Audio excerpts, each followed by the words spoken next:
Bonjour à tous, je suis ravie de vous retrouver pour l'enregistrement de ce 5e épisode de mon podcast de neurotransformation. Aujourd'hui, on parle des 7 plans de la conscience. Alors, tout d'abord, c'est intéressant de définir un petit peu les niveaux de conscience et de se dire que finalement, c'est un palier, enfin moi je l'aborde comme ça, c'est un palier de développement de l'esprit d'un être humain. On peut parler aussi d'échelle de la conscience qui elle-même comporte différents niveaux. Les niveaux inférieurs sont référents à la violence et à l'ignorance, tandis que les niveaux plus élevés, les niveaux supérieurs sont ceux qui ont attrait à la sagesse et à la connaissance. Chaque niveau de conscience atteint par une personne devient son centre de gravité. Et ça j'adore, c'est passionnant. Notre centre gravitationnel est motivé par ce à quoi nous nous identifions.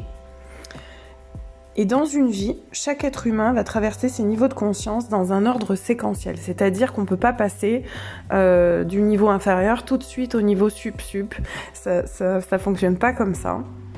Et c'est le chemin qui finalement est intéressant.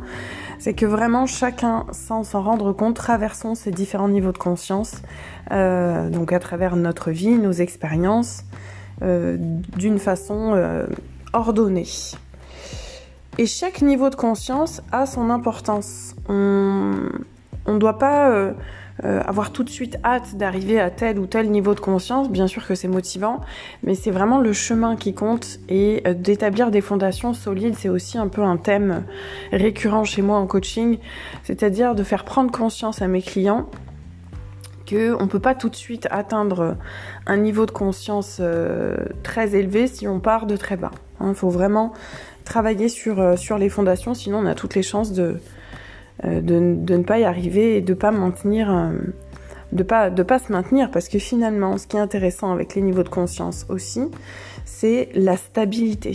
C'est un peu pareil pour tout dans la vie, plus on est stable et plus on perdure dans le temps. Nul ne peut être défini par un niveau de conscience. On ne peut pas être défini par notre niveau de conscience parce que, tout simplement, on est constamment en changement. On est dans le changement permanent. C'est une illusion de penser qu'on est statique et que rien ne bouge parce que on change d'état d'une minute à une autre. On est en perpétuel mouvement et évolution non-stop. Et ce qu'il y a d'intéressant avec les niveaux de conscience, c'est que on peut travailler à essayer d'atteindre les niveaux supérieurs, et on doit aussi s'interroger sur la stabilité, dans notre stabilité dans chacun de ces plans-là. Alors personnellement, j'ai relevé 7 plans de la conscience. Vous allez pouvoir sur les réseaux ou dans des livres qui abordent le thème trouver 8-10 niveaux de conscience. Personnellement, je me suis arrêtée à 7. Après, vraiment libre à vous de faire vos propres recherches et aussi d'aller vers quelque chose qui vous convient si vous pensez qu'il en manque un dans ce que je vais énumérer. Le premier plan, celui qui permet de commencer à délimiter la conscience, c'est la conscience physique. Elle est dite aussi instinctive. Cette conscience, elle est très proche de l'animalité. À ce niveau-là, on n'a pas encore conscience de l'amour. On est vraiment sur le plan primitif et dans une espèce de recherche absolue de satisfaction des besoins primaires. Voilà. Pour le premier plan. On a ensuite le deuxième plan, qui commence à être intéressant, qui s'appelle le plan de la conscience collective. Et on est à ce niveau-là, dans ce deuxième plan-là, dans le début d'une sélection sociale et relationnelle. Ça veut dire concrètement quoi ? Ça veut dire qu'on commence à préférer des choses. L'ego est très très très présent à ce niveau-là. On est dans un plan émotionnel parce que tout vibre sur l'émotionnel. Et il faut savoir que la majorité de la planète se situe dans ce second plan de conscience. Donc c'est encore un plan dans lequel l'ego est vraiment là et dans lequel l'émotionnel prédomine. Le troisième plan, donc ça veut dire aussi qu'il y a de l'instabilité beaucoup. Le troisième plan, c'est le plan mental. Alors ce plan-là, je l'aime bien. Je l'aime bien parce que c'est celui qui permet c'est celui qui m'a permis, même si tous les plans se valent, de faire vraiment un vrai travail, commencer un travail de fond. Qu'est-ce qui se passe à ce niveau-là sur le troisième plan de la conscience? C'est le plan mental, le plan de l'individualité, c'est le plan du je, J-E. C'est le plan de l'idéologie, de l'intelligence, de l'intellect. C'est un plan qui est froid. On dit que l'intellect est froid, c'est-à-dire que ça peut être très, très binaire comme ça.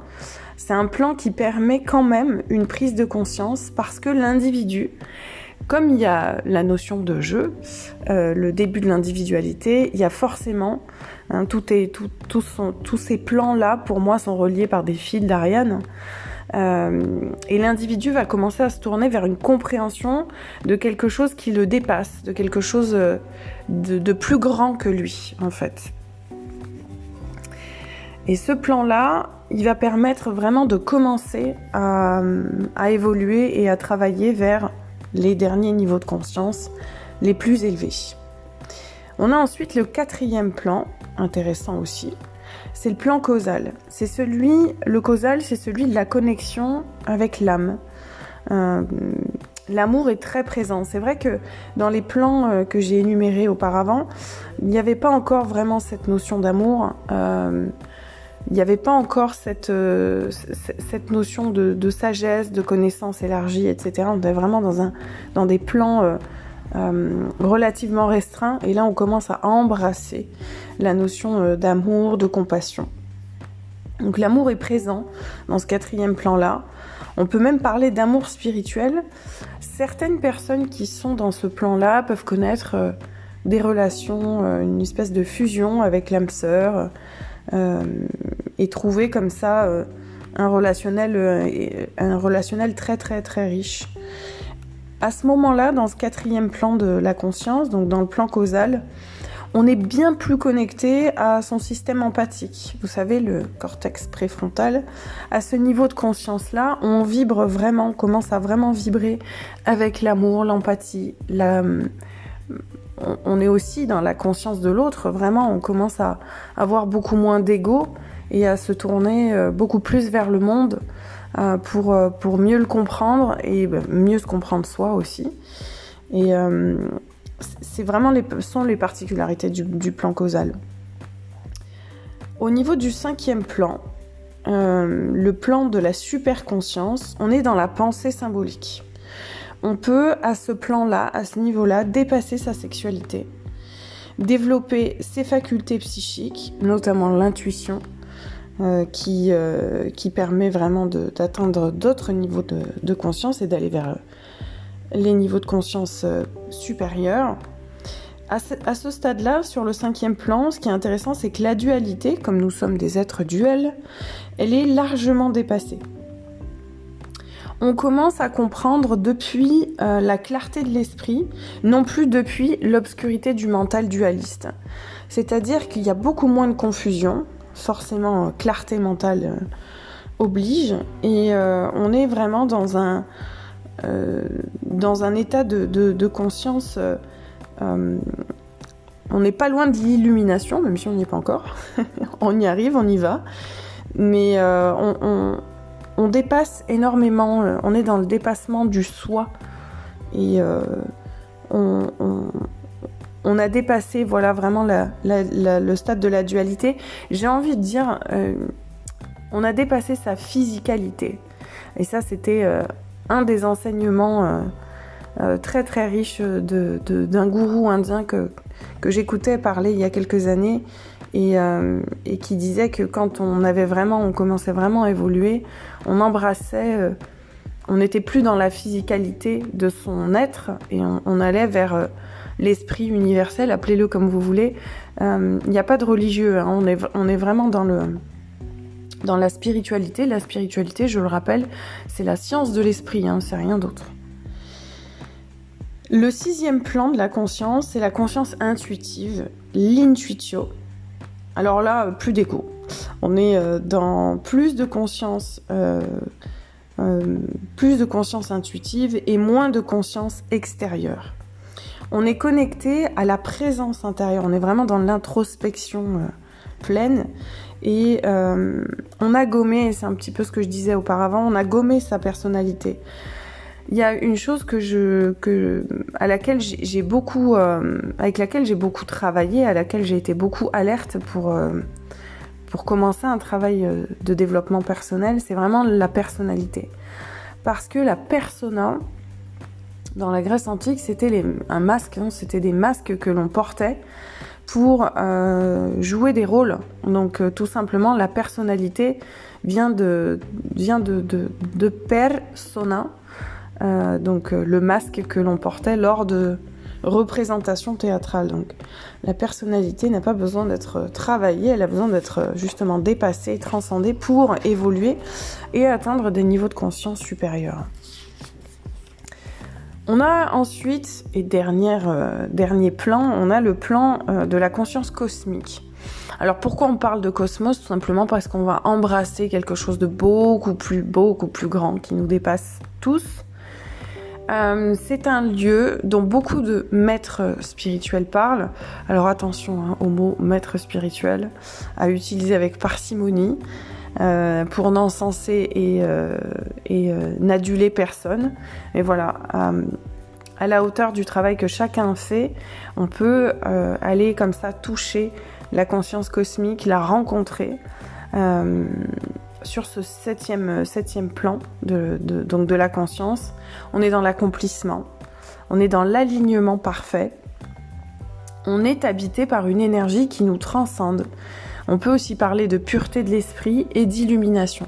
Alors, illumination, c'est vrai que c'est un mot qui peut faire très sectaire et qui peut faire un petit peu peur. Attention, quand on parle d'illumination, pensez tout de suite à la lumière divine qui entre dans chacun des niveaux de conscience et qui vient aligner tous ces 7 plans de la conscience. C'est beaucoup plus de lumière dont on parle que d'autres choses, de termes un petit peu perchés, un peu barrés qu'on peut ne pas trop saisir. L'illumination, c'est vraiment l'alignement extrême à son paroxysme, si on ne veut pas utiliser le mot extrême, qui rend la conscience beaucoup plus pleine. C'est vraiment ça. Donc sur ce 7e plan, c'est le but, c'est la visée, on va dire. Ce 7e plan de la conscience est très intéressant aussi parce qu'on a vraiment dépassé, vous voyez, avec tous les paliers que j'ai énumérés, on a vraiment dépassé l'ego. Et c'est très intéressant de voir que quand on a dépassé la personnalité, donc l'illusion d'être une personne et l'illusion d'avoir un caractère, d'avoir des préférences, etc., on va atteindre une conscience beaucoup plus évoluée, beaucoup plus éveillée, beaucoup plus subtile, j'ai envie de dire. Comment est-ce qu'on sait finalement qu'on est qu'on est en chemin ? C'est la question que j'ai souvent avec mes clients en développement personnel. Comment on sait qu'on est en chemin et qu'on est en train de travailler sur ces niveaux de conscience ? Tout simplement déjà de le formuler. Pour moi, c'est la clé. C'est l'envie et la force d'intention qui va aussi vous donner la foi.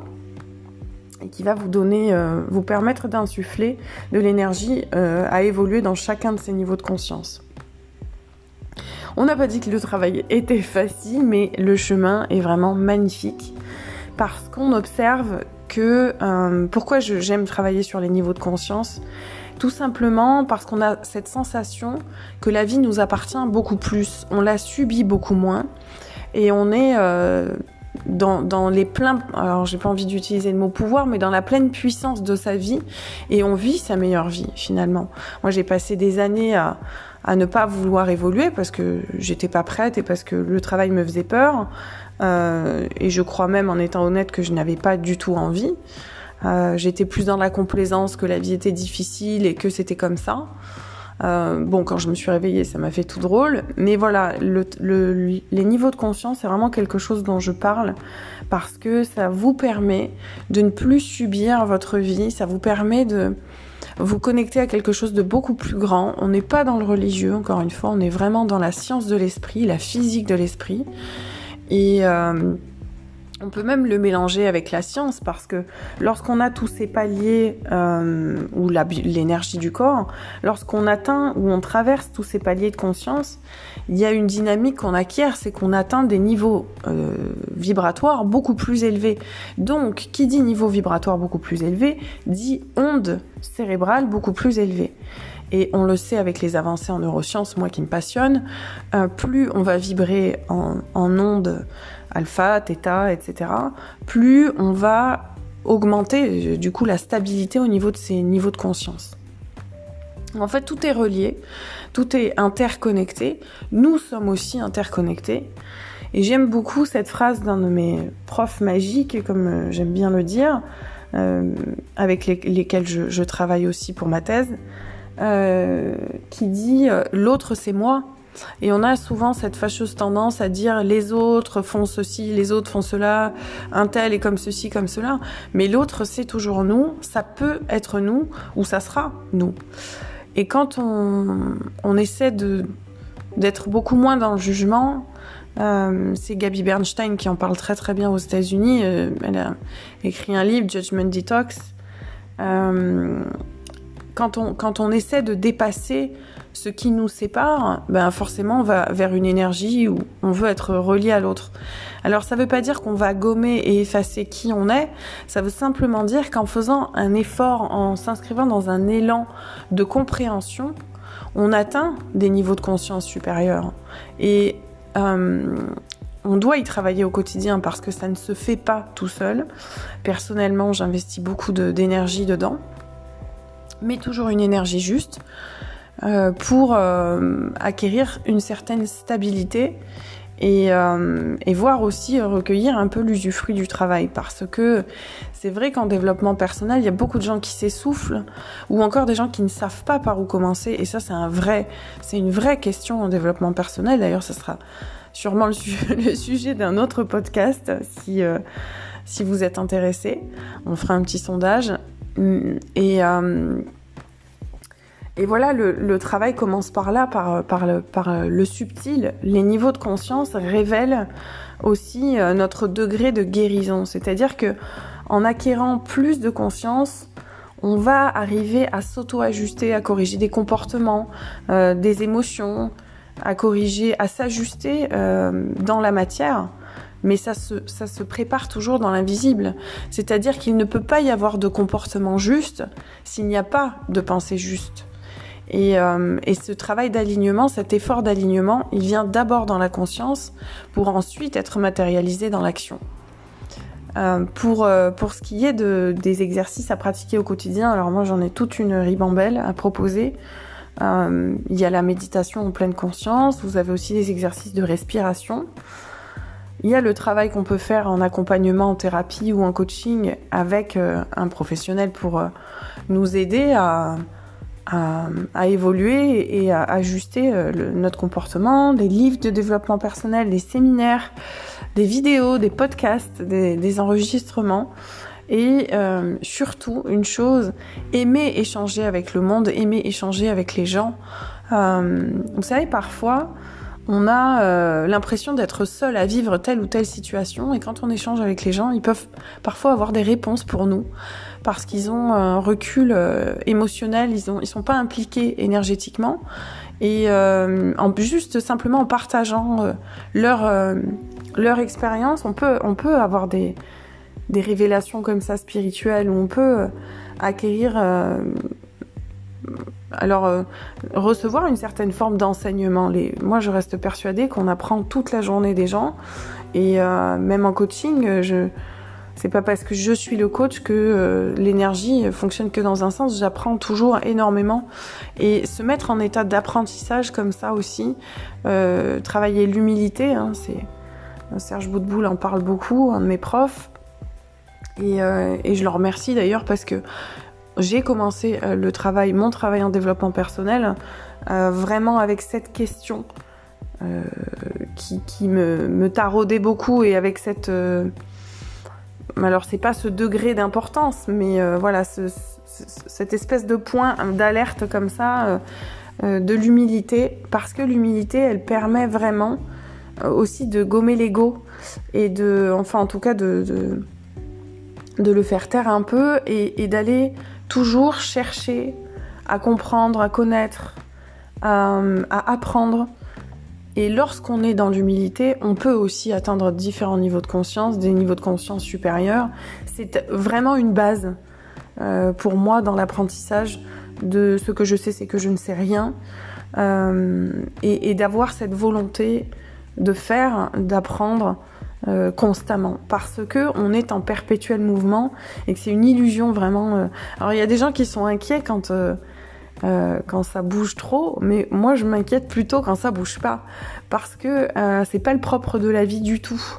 Le statique dans le mouvement du cosmos, quand on étudie les astres et quand on étudie l'espace, il n'y a pas rien n'est statique en fait, tout bouge tout le temps, en permanence. Et on a été créé à l'image du cosmos sur cette énergie-là. On le porte en nous d'ailleurs chimiquement. C'est avec les 6 éléments qui sont présents dans les étoiles, on les a dans le corps et bien d'autres choses encore, mais voilà, ça fait partie du jeu. Plus on acquiert des niveaux de conscience, plus on va travailler aussi sur l'amour de soi. On va augmenter l'estime de soi. Je pense que quand on est dans une espèce de bienveillance comme ça envers soi, on attire et on émet une vibration tellement magnétique, on est tellement dans la force de l'intention que autour de soi on peut diriger sa réalité. Et c'est vraiment là-dessus que je voudrais finir ce podcast. C'est très très intéressant d'aborder les choses comme ça, avec la bienveillance du cœur, la compassion, l'intention, la force d'intention. Parce que tout simplement, même si les gens sont pas hyper connectés, même si les gens autour de vous ne sont pas dans la même démarche que vous en termes de développement personnel, c'est pas grave. Ils le ressentent quand même. On a tous... J'allais faire la petite blague, quelque chose en nous de Tennessee. Voilà, c'est fait. Ça, c'est mon côté humour bidon. Mais on ressent tous les choses. Nous sommes des êtres émotionnels. Donc, même si la personne n'est pas forcément très alerte à ça, elle va le percevoir à un niveau aussi subtil soit-il, c'est pas grave. Elle le reçoit quand même. Et vous savez, parfois, ce que j'aime bien dire à mes clients, c'est que je reste persuadée, c'est quelque chose que j'ai vécu et qui a un effet boule de neige comme ça très positif, c'est que lorsqu'on commence à faire un travail de développement personnel, un travail sur soi, eh bien ça va forcément impacter l'entourage. Et vous ne le faites pas pour les autres, on ne le fait jamais pour les autres, on le fait d'abord et toujours pour soi. C'est un Gandhi qui dit qu'il est utopique de vouloir changer le monde sans d'abord vouloir se changer soi, et c'est plus que juste. Simplement, lorsque vous faites un travail de développement personnel, vous impactez le monde. Moi, je pense que tout le monde devrait faire ce travail, et que si tout le monde était dans cette dynamique et cette énergie, le monde irait beaucoup mieux, serait en tout cas pas malade mentalement comme il est aujourd'hui.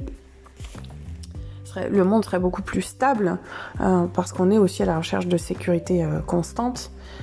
Et c'est important de conscientiser ça, que en faisant un travail de développement personnel, tout s'améliore. Même si vous ne le faites pas pour les autres et que vous le faites pour vous, forcément, votre intention est telle, vous vous amenez tellement d'amour et de bienveillance que le monde autour vibrera ou ressentira cette énergie. Il l'accueillera à son niveau de conscience aussi. Mais ça lui appartient. Tout appartient aux autres.